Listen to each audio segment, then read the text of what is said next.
This week, Mushroom Cloud reviews Paul Dano's revolution among fellow retail traders to short squeeze against greedy hedge fund managers in Dumb Money. Michael Jai White stars in a spoof genre movie as a cowboy looking to avenge the murder of his father in Outlaw Johnny Black. Kenneth Branagh returns as Belgian detective Hercule Poirot in A Haunting in Venice. And a troubled teenage boy escapes his problems with the law at a sleepaway camp in Camp Hideout.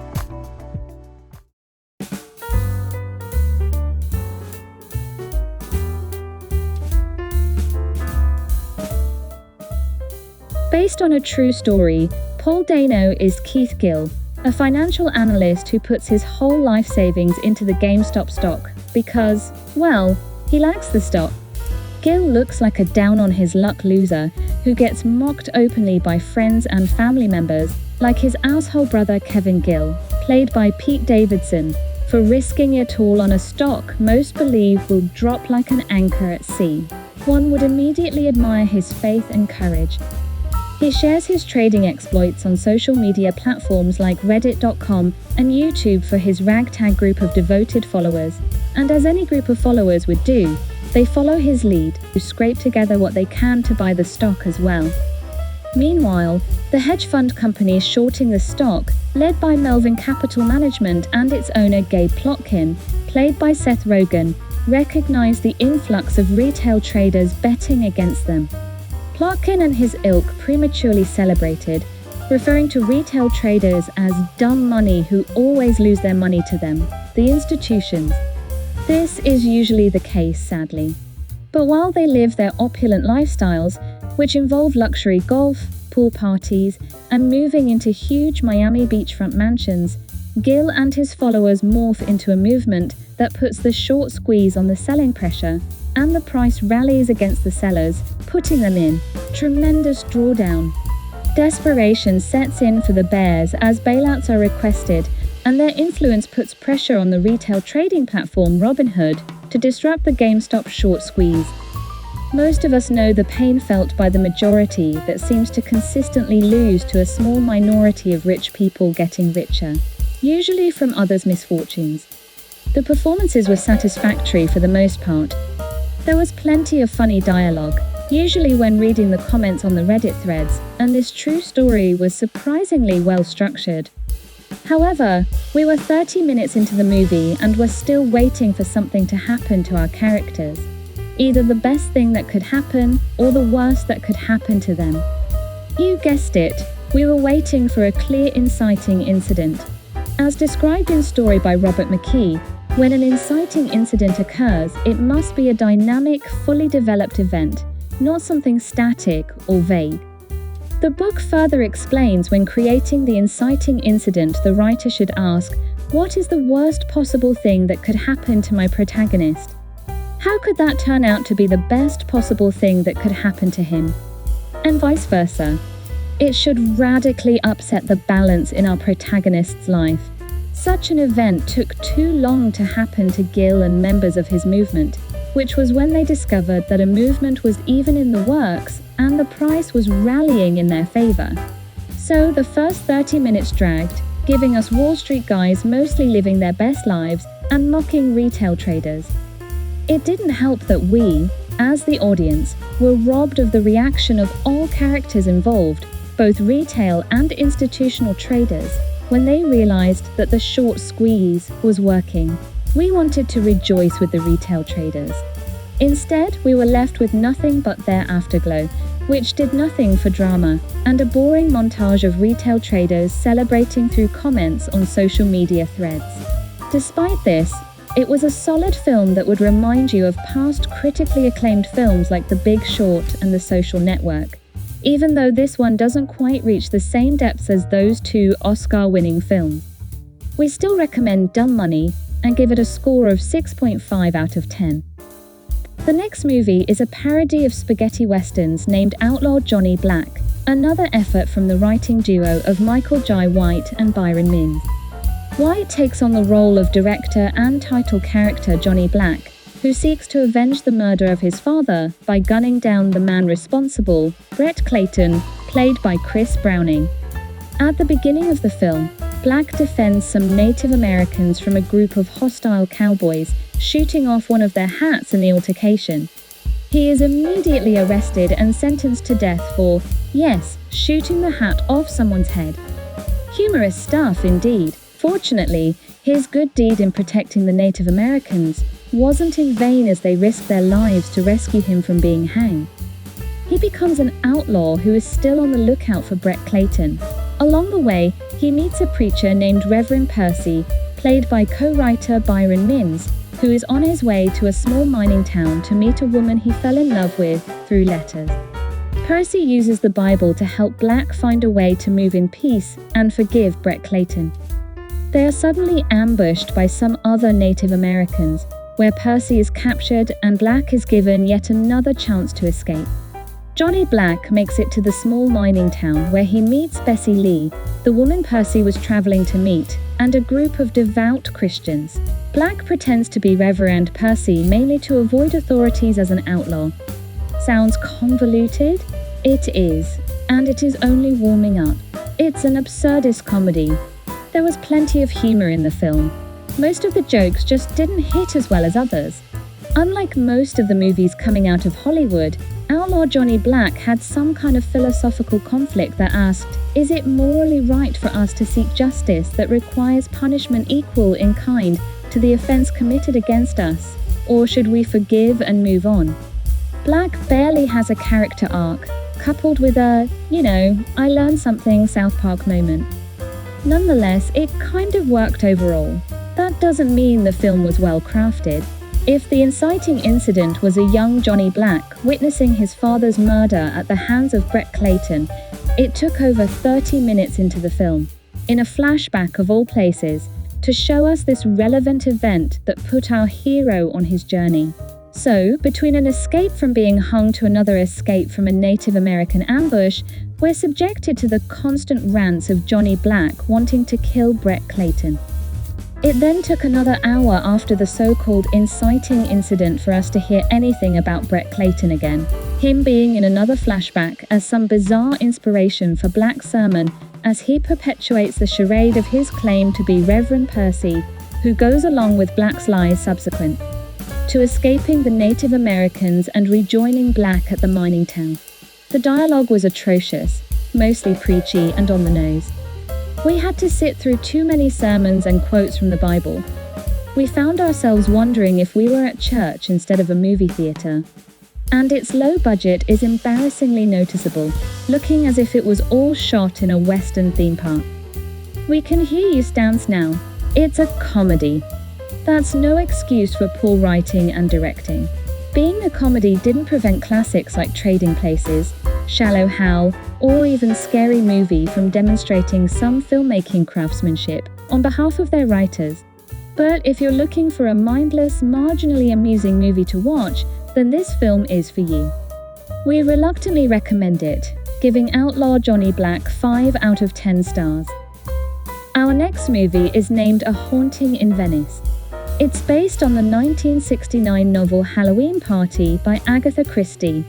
Director Kenneth Branagh reprises his role as Belgian detective Hercule Poirot, who has since retired and lost conviction in God and humanity, living in post-war Venice and recruiting ex-police officer Vital Portfoglio as his bodyguard. On Halloween, novelist Ariadne Oliver, who is played by Tina Fey, persuades Poirot to attend a séance at the palazzo of opera singer Rowena Drake. She wants him to assist in exposing the medium Joyce Reynolds, played by Michelle Yeoh, as a hoax. Drake has hired Reynolds to aid her in communicating with her daughter Alicia, who committed suicide when her fiancé, American chef Maxime Gerard, called it quits on their engagement. Maxime, Rowena's domestic Olga Semenov, Drake family Dr. Leslie Ferrier and his son Leopold, and Mrs. Reynolds' secretary Desdemona Holland are among those present for the séance. Poirot deduces during the séance that Mrs. Reynolds has 2 assistants, showing Desdemona's brother Nicholas hidden in the chimney. Mrs. Reynolds abruptly begins speaking in Alicia's voice, revealing that the girl did not commit suicide, but was thrown to her death. Mrs. Reynolds brings the séance to a close and is subsequently discovered dead, impaled on a statue in the courtyard. With the palazzo cut off by a storm, Poirot begins interviewing the guests, during which he has a hallucination of seeing Alicia's ghost. Now, how a friend's desire to use you to expose someone as a fraud is worth anyone's time is beyond me, let alone a recluse like Poirot who seems to want to be left alone. But he goes anyway. If he didn't, there wouldn't be a film. Is this the inciting incident? If it is, it's another flimsy one, which seems to be the trend with all the releases discussed in this video. Who cares about exposing some medium as a fraud? One must ask themselves, what's in it for Poirot? We don't believe he would even bother. But he does, and how does it radically upset the balance of Poirot's life? It doesn't. Not really. So we're left with the death of the medium Reynolds, which happens 35 minutes into the film. By then, we ran out of the Kleenex needed to wipe away tears of boredom. Quite honestly, we couldn't care less about any of the characters. The most interesting of them were family doctor Leslie Ferrier, played by Jamie Dornan, who is tormented by his past, and his precocious son Leopold, played by the talented Jude Hill, who wants to take care of his father. Nothing is compelling about the interviews conducted by Poirot in an attempt to find out who killed Reynolds. And the only mystery we were left with was wondering who greenlit this project, believing people want to see it. Do you think we're wrong about the lack of interest? A Haunting in Venice opens as the second highest grossing film on the second lowest weekend of 2023 so far, getting beat out narrowly by The Nun 2. Let that settle in. We can't in our right mind recommend this film. We're giving it a 4.5 out of 10. Our last film is called Camp Hideout. The story revolves around Noah, played by Ethan Drew, a disturbed youngster who nearly gets caught stealing a top-secret technological device from some big city gangsters. He subsequently flees to a summer camp operated by the eccentric Falco, played by Christopher Lloyd, and counselors Jake and Selena, played by Corbin Bleu and Amanda Leighton respectively. While Noah attempts to blend in with the rest of the boisterous campers, his shady associates arrive to grab the classified item from Noah. Noah tries to escape the goons and a sequence of zany events unfold, complete with homemade booby traps. We liked the message about friendship and learning how to have faith in others, but it wasn't enough to help us ignore the many problems with the film. Sure, it was another movie with an uneventful, ambiguous, inciting incident. However, the biggest flaw lies in the main character. He didn't have a clear want, easily the stairway to boredom. He didn't want to keep the item he stole, some Nintendo Switch 2 looking contraption. He mistakenly kept it, thinking he gave the correct Switch thingy to the so-called hooligans he was working with, giving them his Switch instead, which was identical to the one he stole for them. A natural mistake. But a clear want helps us get on board with the character. Without it, it's difficult to empathize with him. So, until the criminals track down Noah at the camp, looking to retrieve the correct item they enlisted him to steal for them, Noah moans and groans around the camp, rudely dismissing everyone no matter how sweet and gracious they are to him. This made him unrelatable. Not because he was rude to everyone, but because we knew nothing about him as to why he was such a wanker. Finally, his ghost appears to us in an amateurish flashback, which seems to involve his brother dying or something. What wasn't clear was how he died and what happened to his parents. It took us a while to just get an idea of what Noah believed, which might have been him thinking he didn't belong with the other campers. Maybe he didn't believe he was worthy of love. If true, how does the loss of his brother play into his beliefs? We needed more, leaving us with this stale, half-baked family comedy that wasn't trying to be thoughtful or original in any way. It was a preachy theatrical release version of a Nickelodeon movie, with bumbling idiots as the bad guys looking to get the Switch gizmo back from Noah. At least they had a clear want, these opponents of his. Then there was the sequence taken from Home Alone, a vastly superior family comedy by the way, when the campers help Noah put together elaborate booby traps to offset the criminals coming to get Noah. One criminal was tall, and the other was short, just like Daniel Stern and Joe Pesci.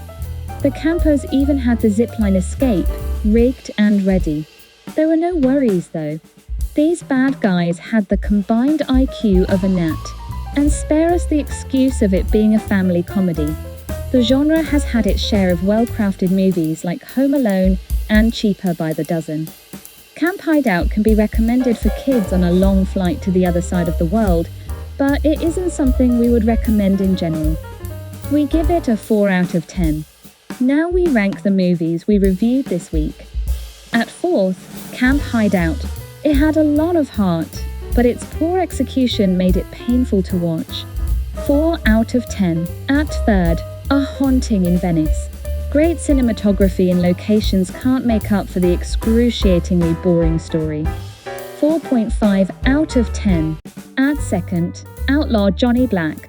There were some admirable efforts made with the screenplay, but it still needed work, and the poor production quality didn't help. 5 out of 10.